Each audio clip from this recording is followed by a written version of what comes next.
Hello, everyone. First of all, I want to thank you, IMED, for inviting Balkan Investigative Reporting Network to this event. I'm really happy to be here.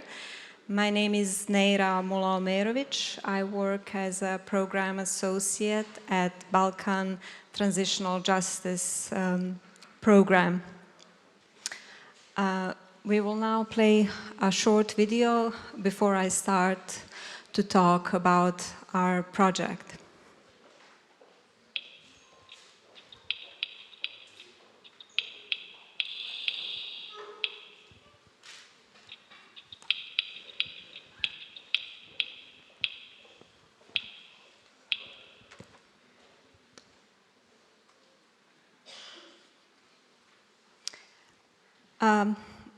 I will have a short introduction about our organizations because I'm not sure if many of you know about BIRN. So Balkan Investigative Reporting Network is a network of non-governmental organizations promoting freedom of speech, human rights, and democratic values in Southern and Eastern Europe. And within that network, there is a program called Balkan Transitional Justice Program, which is a regional platform that aims to improve the general public understanding of transitional justice issues in former Yugoslav countries. And to ensure that the transitional justice efforts are heard by a wider population, in 2021, BIRN started I would say, a bold initiative to create the first independent, non-profit regional museum in Balkans that brings the comprehensive story of breakup of Yugoslavia and its aftermath to the wider possible audience. Guided by constant re-evaluation and examination of existing archives within BIRN, but also outside of the network, a new direction has emerged. And there is a need for distinct and reshaped approach for education and research within the transitional justice process, but also role of media in it, in particular related to the disinformation, propaganda, but also the role quality journalism plays in. And before I continue my presentation, I want to make a disclaimer. I'm not a journalist by profession. My background is connected to the storytelling and memory and culture of memory. And I do work with journalists on a daily basis.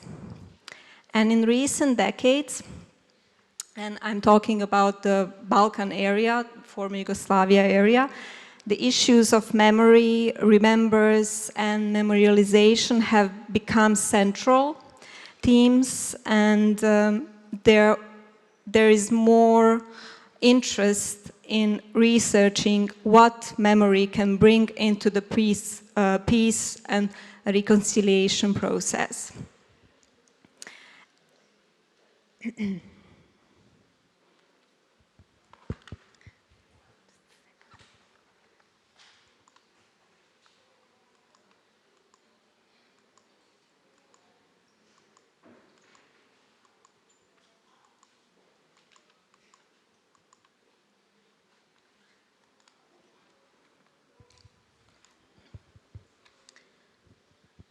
Memorialization is a central process of transitional justice. Some societies may choose to forget or bury recent political issues or war crimes that happened in their regions. And sites of remembrance can achieve a variety, including acknowledging and honoring the victims of violence, contributing reconciliations, and affirming collective belonging. And memorial museums need to tread carefully with addressing recent political violence in societies which have experienced conflict or repression, the recent past may be a divisive issue. And that is the case in the former countries of Yugoslavia, unfortunately, even almost 30 years after the war ended.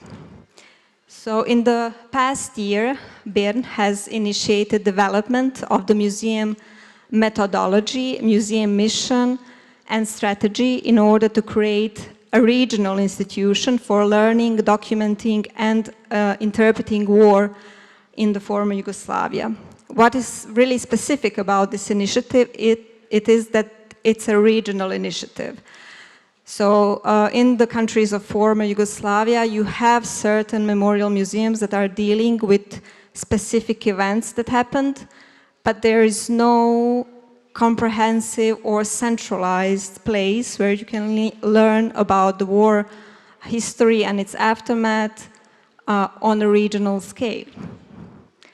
And furthermore, one of the museum's missions will be to accentuate the contemporary challenges of journalism in the region, but also worldwide.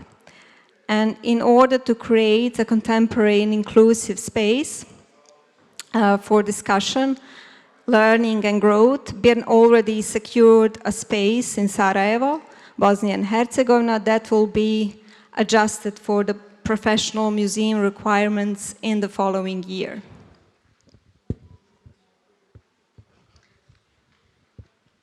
And now what are you seeing are the first drafts of one of the museum's exhibitions that is dealing with the media propaganda that was happening in the early 90s in former Yugoslavia.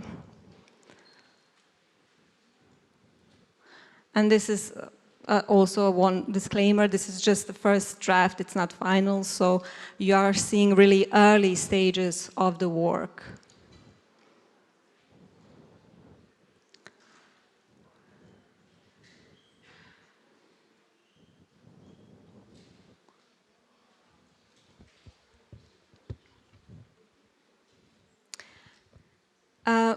Another thing that is really specific about this project is that the permanent museum collection is being established on the basis of interdisciplinary approach.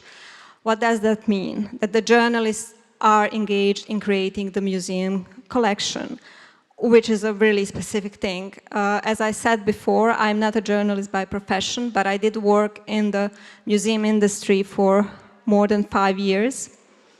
And this is the first time that we have journalists creating basically from the scratch a museum that will be the center of learning about the war in former Yugoslavia, but through journalistic perspective. Hence the name Reporting House.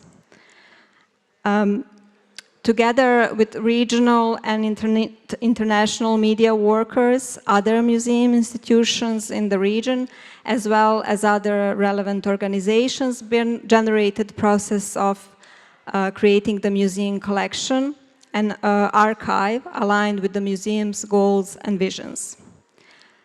And this museum, hopefully, will offer compelling fact-based narrative of the breakup of Yugoslavia, the role of media propaganda in the war crimes in the former Yugoslavia, life of journalists and media workers during the war, and overall the challenges of war reporting in 90s in parallel with today's conflicts in the world.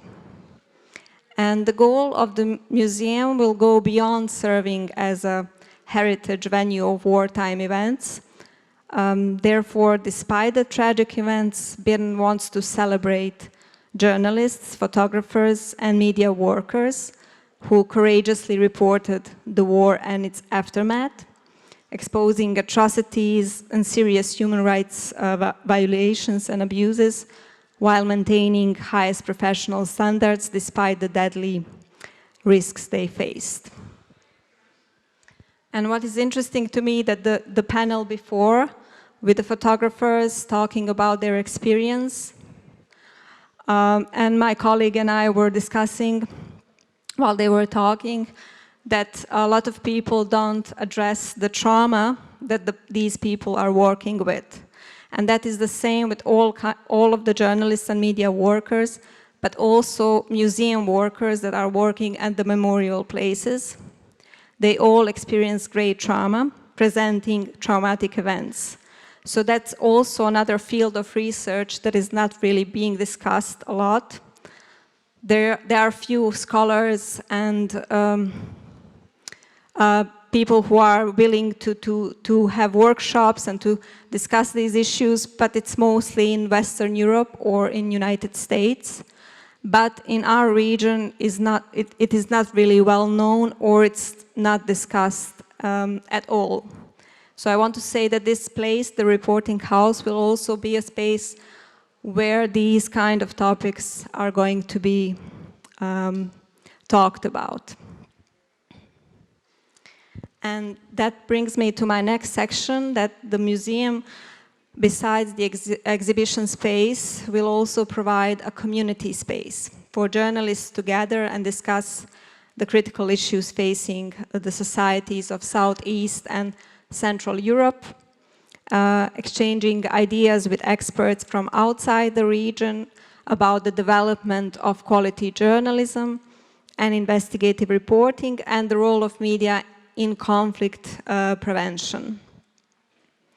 With this model, BIRN wants to enhance discussion around the role of media in conflict and peace, especially in circumstances when propaganda and disinformation spreads and has worrying and polarizing effects on our societies. So BIRN will work on creating an inclusive education museum program that advocates a holistic and integrative approach to the topics of transitional justice, memorialization, and war reporting.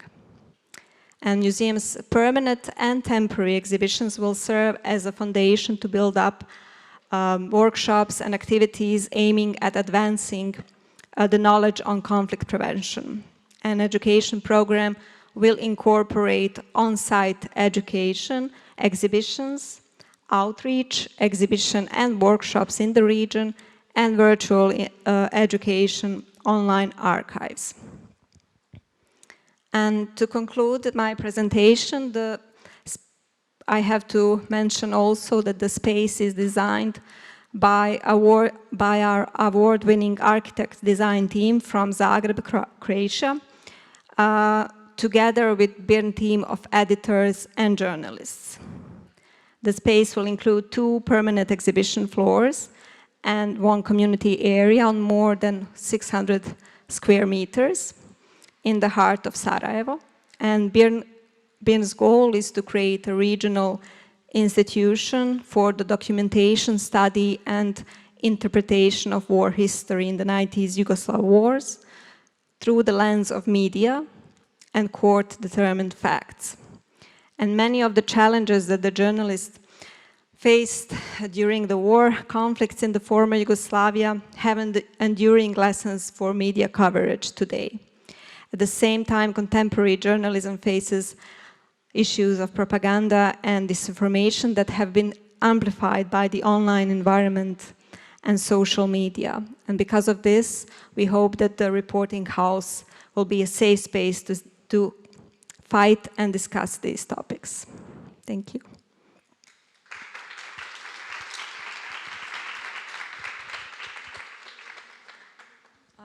If you have some questions, please feel free.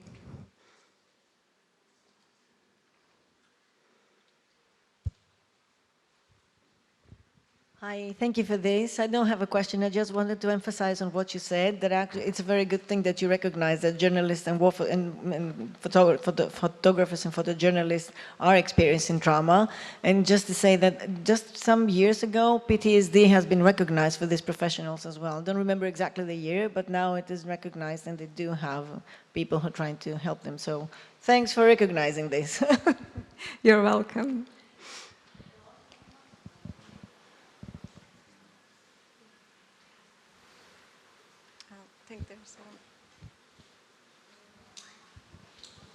Hi. I would like to ask how different ethnic groups and parts of the society receive this project, given the trauma, the social trauma, and how long do you, how much distance do you think a society has to take from events to be able to receive and to discuss? As you already mentioned, there are few scientists, historians who are willing to discuss, otherwise you just look abroad for relevant discussion. Thank you for your question. It's a really good question. But since the Reporting House Museum is in really early stages, a lot of people still don't know about it. And we are just now trying to promote it more. But I can say that the work of Balkan Transitional Justice Program that exists around 15 years, for different ethnic groups of people, I think they have a sort of trust in the BIRN network because they report on crimes that happen in all of the ethnic groups by different ethnic groups. So I can say that we created a sort of trust with these people. Of course, you will always have people that will deny the war crimes that happen, and that is a still issue, especially in countries of former Yugoslavia. The denial of genocide that happened in Srebrenica in 1995, it's still very present and very strong in public narratives. And also in political structure of the countries, not only one country, but also other countries. And since the healing has not yet been done, and since all of the people are still living in perpetuated state of trauma because of the denial, I think it's really, really hard to even make peace with this, because you have on the other hand the people who are seeking the justice and truth, and on the other hand you have people pushing back with denial and distorting the narrative and the fact-based things that happened. It's really hard to heal and to get out of the trauma response that most of the people are living even almost 30 years today.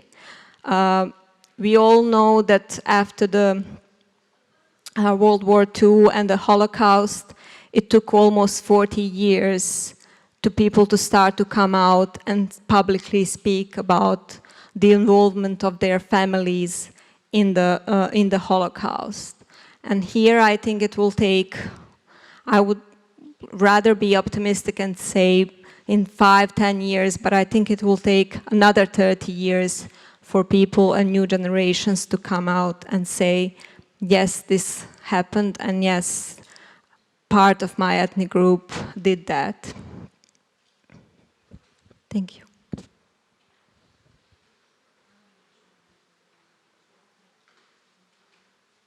I think there are no more questions. Oh, yes, there is one.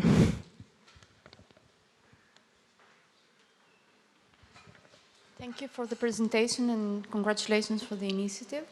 And you mentioned an interdisciplinary approach, and I understand that we speak about media and journalists, but I would like to ask, what is the place, if there is a place, for documentary photographers doing work after what has happened, trying to put together what happened then and what is our reading of it today? Would there be a place for people who worked after the war in order to put these kind of approaches together? Thank you for your question. Of course, yes. We were working also with photographers who were reporting from the conflict zones, but we also engaged photographers who came to the Yugoslav countries after the wars. And also BIRN in other research projects involves documentary photographers. And one of the recent projects that BIRN did was, that will also be included in the regional in the Reporting House Museum is a database of mass graves in the former Yugoslavia, which is also a first interactive database of mass graves, discovered mass graves in former Yugoslavia. And in this case, we commissioned documentary photographers to go with us to the field and to take photographs of these places of atrocities, how they look today. And in the database, we presented the archive photographs of the places, the exhumation process, when it was discovered, and so on, with the documentary photography today, how those places look. And we visited more than 60 mass graves in Bosnia and Herzegovina, Kosovo, Croatia, and Serbia. And one of the things that we discovered was basically the lack of memorialization initiatives in marking these places of memories, and the lack of institutional will to do that. So in more than 60 mass graves that we documented, around 15 to 20 were only marked with memorial plaques. And we also discovered that it was done usually by the local communities. It was their willingness to do so, but not on institutional or governmental level not so anyway. So yes, to answer your question, BIRN is definitely using documentary photography also as a new approach to look on these subjects of transitional justice. Thank you.